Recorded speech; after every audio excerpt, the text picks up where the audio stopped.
All right, welcome back, everybody, for another deep dive.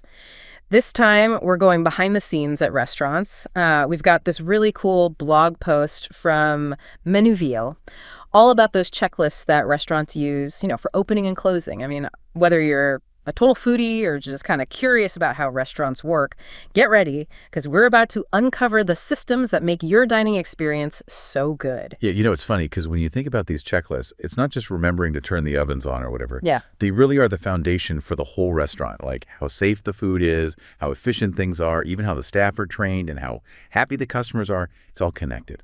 So like a restaurant's playbook. They must be super detailed. Oh, absolutely. They break it down by area, like you got your kitchen checklist, your dining room, front of house, everything you can imagine.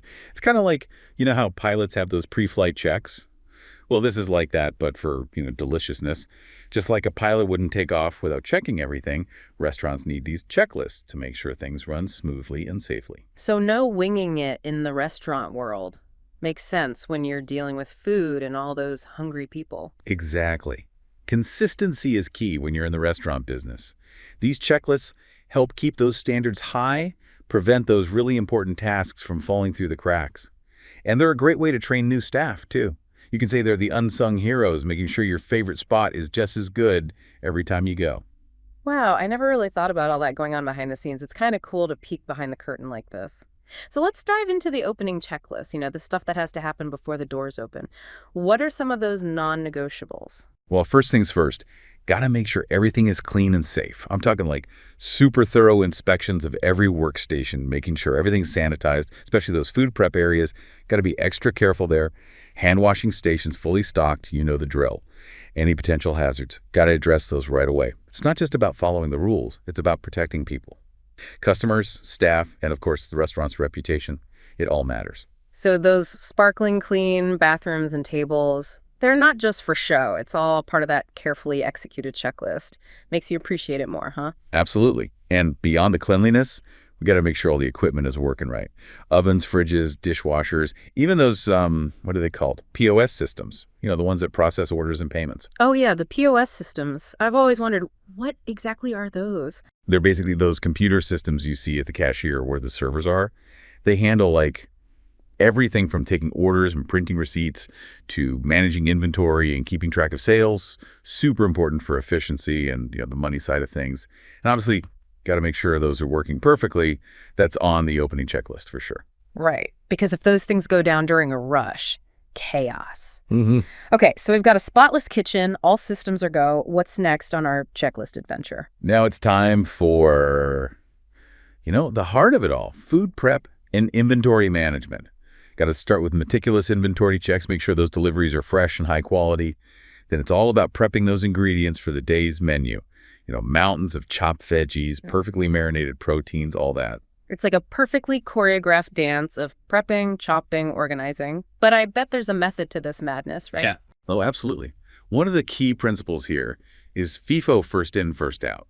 It's all about using ingredients in the order they were received. This helps minimize waste and guarantees that everything's fresh for the customer. Think about it. You wouldn't want to use wilted lettuce that's been sitting in the fridge when you've got a fresh delivery, right? Yeah, makes sense. I've heard of FIFO for home kitchens, but I never realized how crucial it is on a larger scale, like in a restaurant. Mm-hmm. So while the kitchen is busy prepping, what's happening in the dining area? Well, the front of house team is setting the stage, making sure everything looks good for the customers. They arrange tables and chairs, check and stock the restrooms, put out menus, dust the lighting and music. All of those little details contribute to how the customer feels about the restaurant. I never thought about how much goes into that. The lighting, the music, the way the tables are set up, it all creates a certain vibe. Exactly. Like each restaurant has its own personality. Okay, so we've got the dining area prepped, but something's missing. The staff. What does the opening checklist have for them? It all starts with a good old staff meeting. Got to review the schedule, assign roles and responsibilities, talk about any specials or maybe some challenges we might face during the service. It's all about making sure everyone's on the same page and knows what they're doing. Can you imagine showing up for work and having absolutely no clue? Talk about a recipe for disaster.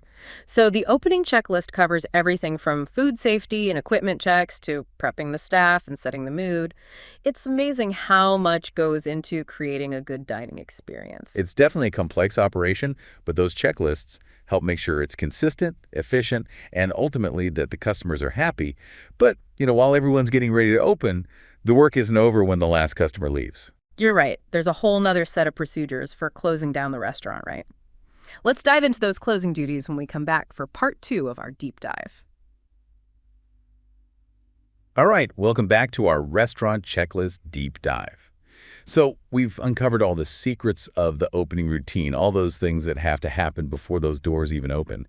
But now let's switch gears and talk about closing time, because it's got to be more than just flipping the sign and locking up, right? Oh, you're absolutely right about that. Those closing procedures, they're just as important as opening, for sure. Making sure everything's reset, sanitized, secure for the next day. It's all about setting that next shift up for success. Okay, I'm intrigued. So let's head back into the kitchen and see what's on the closing agenda. Well, just like with opening, the first thing is cleanliness. Think of it like a nightly purification ritual.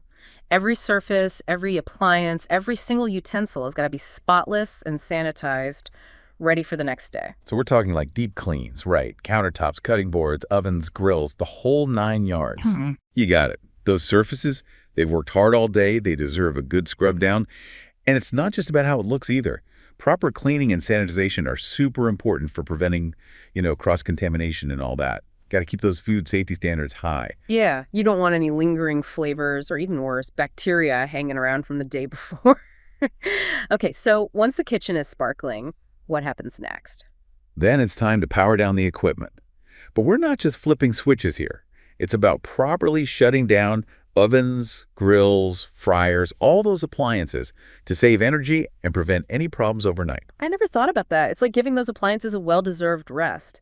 What about smaller appliances like blenders and stuff? Do those need to be unplugged too? Yep, even those. Anything that's not essential, got to unplug it or turn it off just to avoid any issues and save some energy. Oh, and of course, can't forget about the fridges. Got to check those carefully, make sure everything's stored at the right temperature, doors closed properly, seals intact, got to keep everything safe overnight. It's like tucking in the whole kitchen for a good night's sleep. Okay, so kitchen's clean, equipment is powered down. What's next on our checklist? Inventory and restocking. Remember we did that at opening. Well, got to do it again at closing. Wait, why do we need to do inventory twice in a day? Think of it like a relay race. The closing team is passing the baton to the opening team, making sure they have everything they need to start fresh the next day. I see.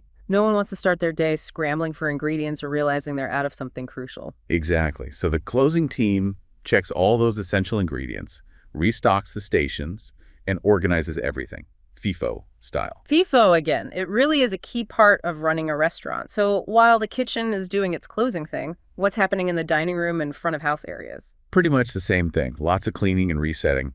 Tables, chairs, floors, got to wipe it all down, sweep up any crumbs or spills from the day. Those high-touch surfaces like doorknobs and light switches, those need extra attention. It's all about creating that clean slate for the next day's guests. I'm guessing the menus get wiped down too. Oh, for sure. Those things are handled by so many people. Got to keep them sanitized. And, of course, the restrooms need a deep clean and restock. Got to make sure those are spotless. It's amazing how much detail goes into closing down a restaurant. Clearly, everything's got to be taken care of. What about all the valuables, like the POS systems and tablets and stuff? Yeah, got to secure those. That's a top priority on the closing checklist, making sure everything's locked up tight to prevent any theft or damage overnight. It's like locking down a fortress for the night. And what about the cash and financial records? That must be a pretty strict process, too. You bet. Counting the cash, reconciling transactions, sales reports, prepping bank deposits. It's all part of the closing checklist. Got to keep those financial records accurate, no room for mistakes there. So cleaning, organizing, securing, accounting, that closing checklist covers it all. And finally, after all that, it's time to lock up and say goodnight. Exactly. Last thing on the checklist is that final security check. Making sure all the doors and windows are locked, alarms are set, lights are out, no risks left unchecked. The goal is to leave the restaurant safe, secure, and in good shape, so the next team can walk in and hit the ground running.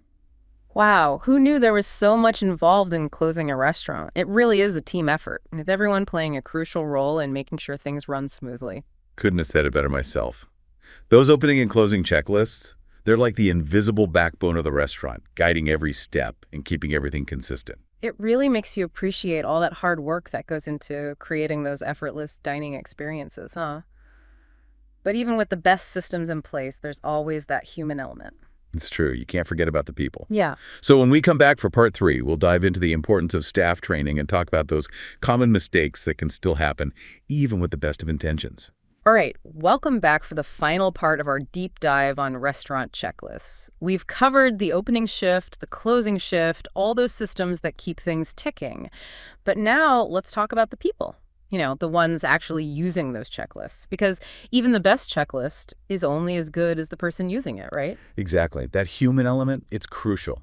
So today we're focusing on training, those common mistakes, and, how to make these checklists really work in the real world. Okay, so we've got these awesome checklists, but how do we make sure everyone's on board and using them the right way? It's not just about handing them a piece of paper, right? No, definitely not. Training is key. I got to make sure everyone understands why these checklists are so important.